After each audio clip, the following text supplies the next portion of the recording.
Hi, my name is Sally, and as you can probably tell, I'm an avatar. I work for Pat and Warner, and they run Warner's tree surgery. Warner has been treating sick trees for over 50 years, and Pat has been answering the phone, talking to the customers, and lining up work, and basically doing everything else that needs to be done. Warner is making a series of videos that hopefully contain all the things he's learned about trees over the last 50 years. This is the first one. It's about the danger the ash fly poses to Japanese privet trees. If you would like to help us get the word out to other people, this would be a good time to like this video and subscribe to our channel. Thank you. Over 40 years ago, California, Arizona and New Mexico instituted a program to get rid of the ash fly, because it was so destructive to trees and commercial crops. The ash fly basically gets in anything with the leaf, and this tiny insect can completely defoliate at least 40 species of trees. The ash whitefly has a 60-day lifespan, but for 55 days it's an aphid-like creature that is too small to see with the naked eye. The adult winged insects are just barely visible. In the past, California, Arizona, and New Mexico were successful in eradicating this pest with a combination of poisoning neighborhoods, crops, and orchards, and importing the ash fly's natural predator, a very small wasp, but at this time, as far as I know, nothing is being done about them. It's hard to see the ash fly on Japanese privet trees unless you know what you're looking for. In the past, aphids would infest Japanese privet trees' leaves, and if you touch them, they would feel sticky. Well, the ash fly does the same thing. So, if your Japanese privet tree's leaves are sticky and you live in Maricopa County, Arizona, you probably have the ash fly. The difference between the ash fly and the aphids is the ash fly will turn the Japanese privet leaves white, and if you know what you're looking for, before that happens, the top leaves of the Japanese privet tree will look a little weird. So, if you see your neighbor's trees with a few of their branches turning white, this is probably caused by a boring insect that's went completely around a particular branch, or it's caused by the ash fly. In order to control the ash fly, you need to poison the trees. You also need to start fertilizing your trees on a regular basis.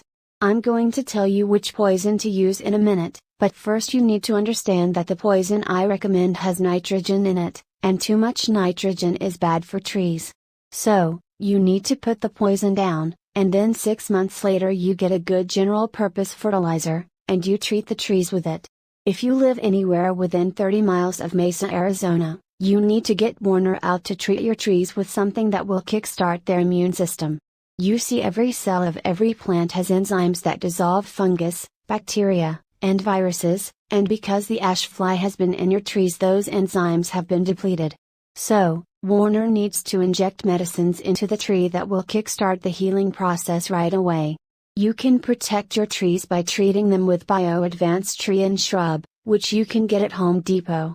This is a terrible poison, is so bad it was taken off the market for professionals to use, but thanks to some sneaky politicians, it was grandfathered in, so a 10-year-old kid can walk in and buy all he wants. Anyway, if you know it's toxic, you'll be fine. Just don't go sticking your hands in it and licking your fingers.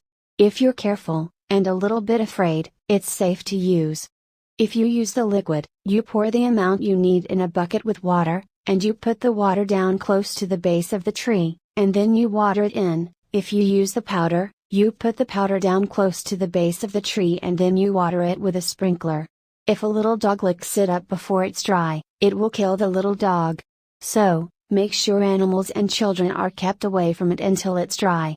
You only need to put it down once a year, and in 3 years, if you do it yearly, you will not only get rid of the ash fly, but it will also get rid of all the boring insects in a tree.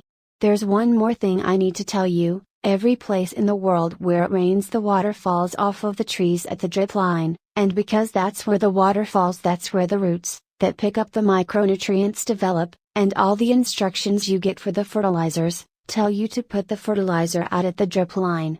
In Maricopa County, Arizona, the roots have developed where the tree has been getting water all its life, and that's where you need to put the fertilizer. So, just ignore the instructions, and do it the way I just told you.